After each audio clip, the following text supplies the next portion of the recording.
President Donald Trump faced questions from reporters regarding a series of secretive relocation flights that are reportedly moving Palestinians to South Africa, an operation that has drawn increasing international scrutiny.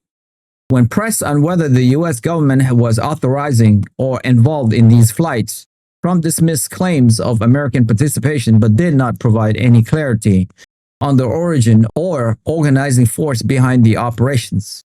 The same press conference also saw the president questions about a potential sale of F-35 fighter jets to Saudi Arabia, a deal that defense analysts warned could alter the military balance in the Middle East and undermine Israel's qualitative edge.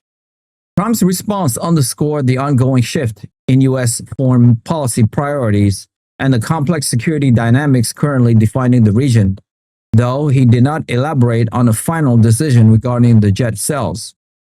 In Latin America, tensions have escalated significantly following a sharp exchange between the Trump administration and the government of Venezuela.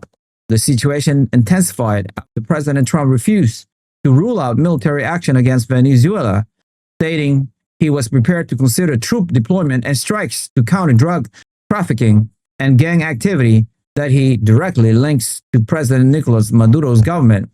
In response, Venezuela's Interior and Justice Minister, Diosdado Cabello, issued a firm warning that Caracas would respond decisively to any U.S. aggression.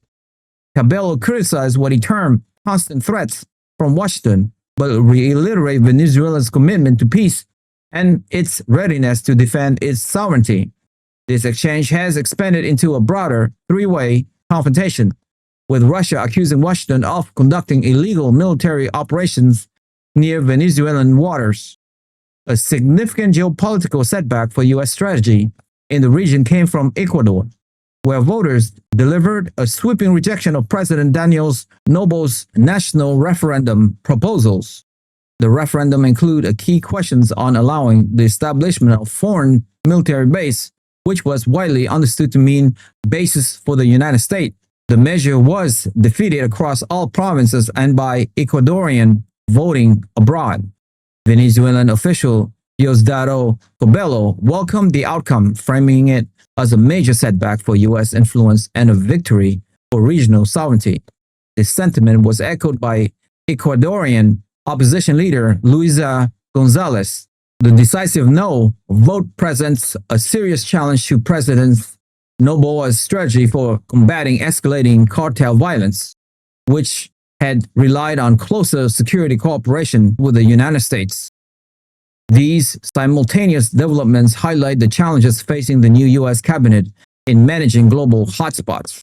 The combinations of unresolved questions about the Palestinian relocation flights, a potential major arms sale that could destabilize an allied relationship with Israel, and a more confrontational stance toward Venezuela suggests a foreign policy approach that prioritizes unilateral pressure. However, as evidenced by the vote in Ecuador, this approach faces resistance and can complicate diplomatic relationships.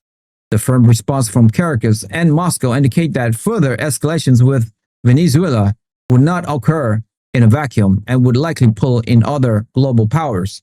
The administration, with Secretary of State Marco Rubio and Defense Secretary Peter Hegseth now in key roles, must navigate these complex inter-American relations while also addressing the ongoing strategic uncertainty in the Middle East.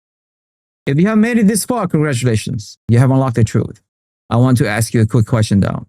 As the U.S. simultaneously considers military action against Venezuela, navigates complex arms deal in the Middle East, and faces direct regional rejections of its military presence in Ecuador, is the Trump administration effectively projecting American strength? Or are these actions inadvertently fueling global instability and accelerating the decline of U.S. influence on the world stage?